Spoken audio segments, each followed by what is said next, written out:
Magandang hapon po sa lahat. This trial and this court, the entire process, its completion is a historic redemption of our justice system. We owe that in great measure to the brilliance, sense of fairness, and firm resolve of our presiding officer, no less than the Senate President Juan Ponce Enrile. I say redemption because this same process failed to achieve justice for my own father, former President Joseph Ejercito Estrada. It failed because clearly the plan was to resolve the issue in the streets. And it failed, sadly, because the presiding officer at the trial of my father proved to be a partisan himself. Those sordid accounts, those sordid events led this nation to 9 years under the rule of a woman, a small woman who was installed by the rule of the mob and the imprimatur of a Supreme Court that succumbed to the pressure of that mob.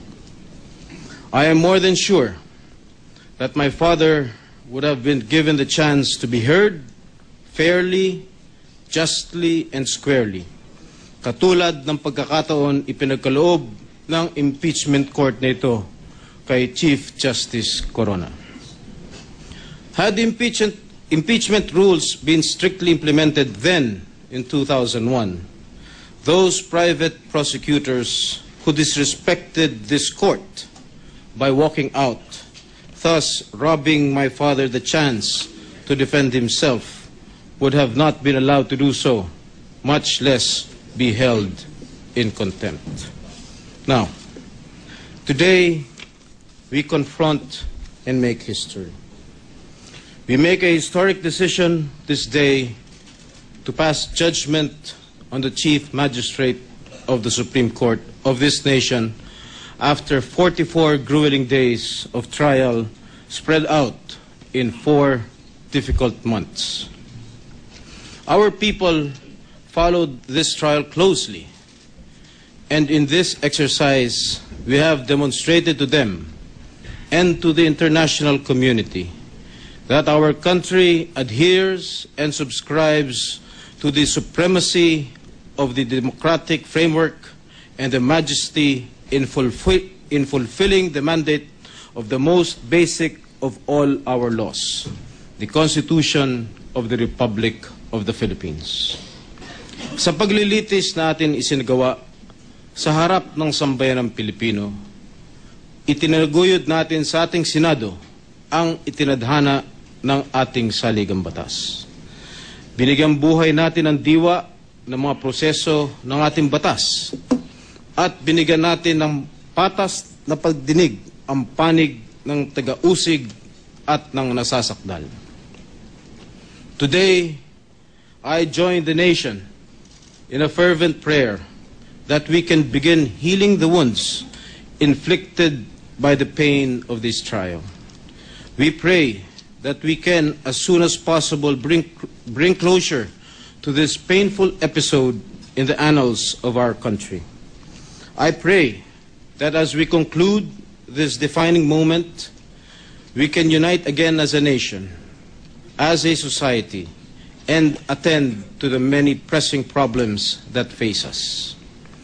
I take the view, after hearing the arguments and counter-arguments, that the Chief Justice did not include in his statement of assets and liabilities and net worth his SALN, $2.4 million and 80.7 million pesos. This he admitted in open court.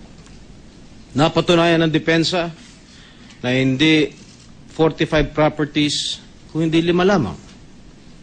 Hindi $82 million, hindi $82 accounts, kundi 4 lamang. At hindi 10, 11, 12 million dollars, kung hindi $2.4 million lamang. But these numbers are irrelevant Because the most important question is, itong 5 real properties, 4 na dollar accounts na may halagang $2.4 million ba ay diniklara ng tama? Diniklara ba ito sa takdang oras o panahon? Ang sagot ko po ay hindi. It was argued by the defense panel that the non-inclusion of dollar deposits by the Chief Justice in his SAL-N was made in good faith and is covered by the provision of absolute confidentiality under the Foreign Currency Deposits Act. I regret to say that I am not convinced, because the Chief Justice is a learned man of law. He is in fact the Chief Justice of the Supreme Court. Isang opisyal na hindi lamang malalim ang kaalaman sa batas, kundi isang opisyal na may tungkulin basahin kung ano ang ibig sabihin ng mga batas.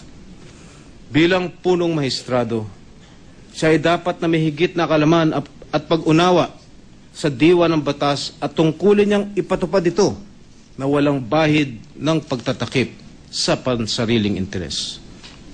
And I believe that the framers of the Foreign Currency Deposit Act did not intend to create the opportunity for public officials to conceal their assets or stash away foreign currencies under this law.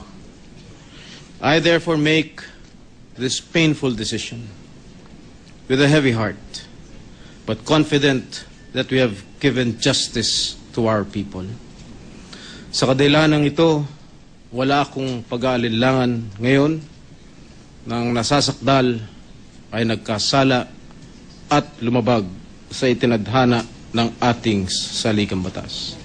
Sa wikang Ingles, in my eyes, he is guilty. Maraming salamat po.